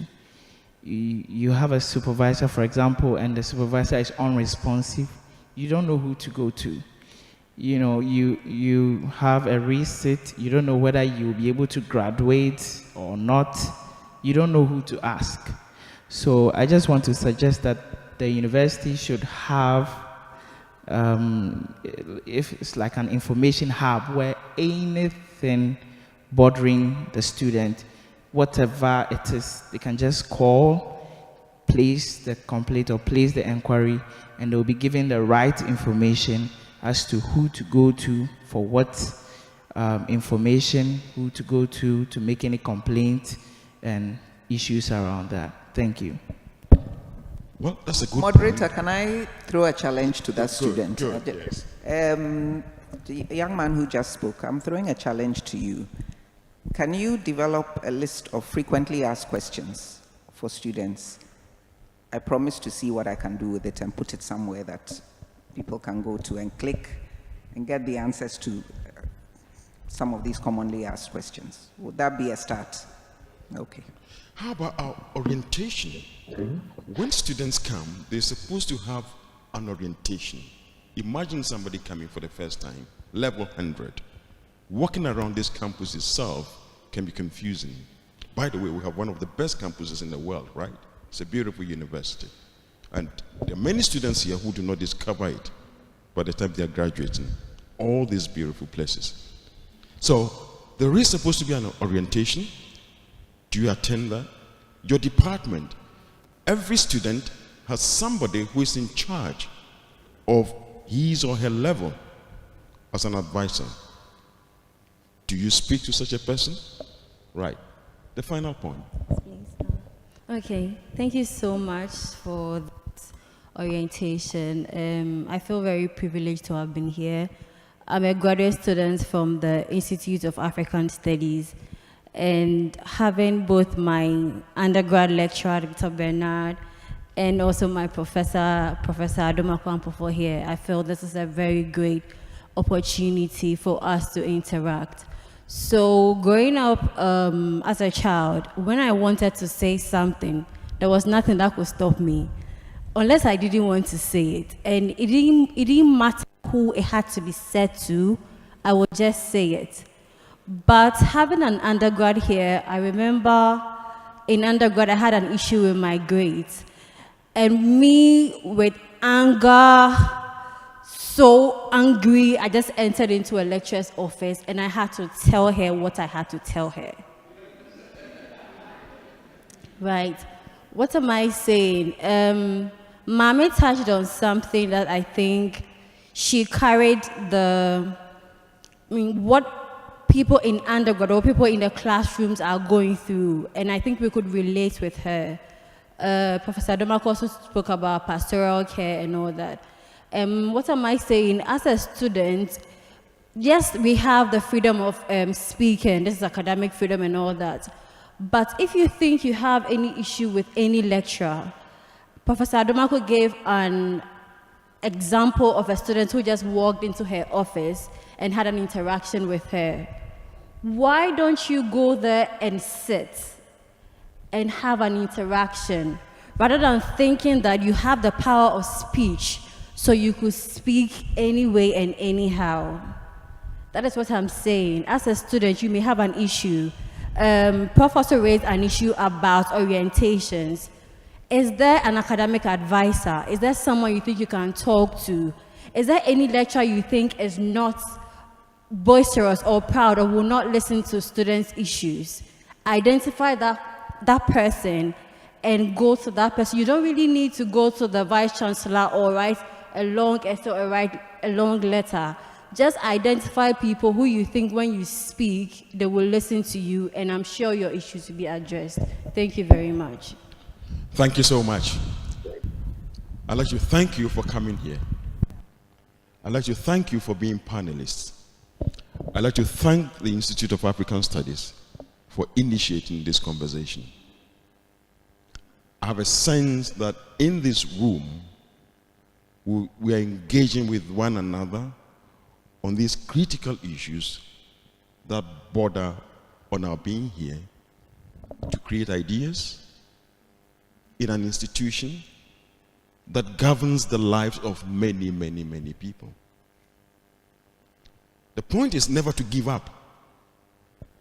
If you've never walked into somebody's office to talk to that person, maybe you may see the person at the car park and think, this person, I can't engage him or her in conversation. But you may be wrong. This space is meant for each and every one. And as you heard Caesar, the only reason we are here is because the taxpayer has made it possible. And by the way, some of us are also taxpayers. Some of our farmers said they wanted a university for their children and contributed to building Legon. It is a national asset. It is an international asset. It is a place where each and everyone should feel safe. Of course, with respect for each other. This conversation is going to build on, I've been assured by the Institute of African Studies. We have 2 more coming up. I guess they are going to be even much more interesting. And so I invite you already to them. Thank you for coming. And let's give a round of applause to our panelists.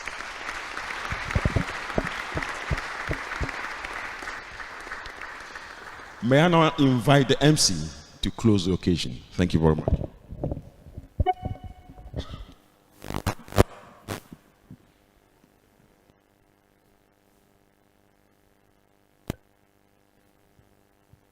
Thank you very much, Prof, and thank you very much to everyone that's here. I really don't have anything to say but to welcome you all to continue this conversation with the Institute of African Studies over the next 2 weeks. The next session will be on Friday of next week, the 19th at 5 p.m. in this room and also online. And then the final session will be Thursday, the 25th of August. But this isn't, after the 25th of August, we'll continue to have conversations about academic freedom and about the relationship between students and faculty and the administration and the community. So on behalf of the panelists, the Institute of African Studies, the convener, we thank you very much and we hope to see you next week. Have a good evening. And those online, we've consistently had 30 people. None of them left. Give them a hand of applause. So thank you. Have a great evening. Thank you.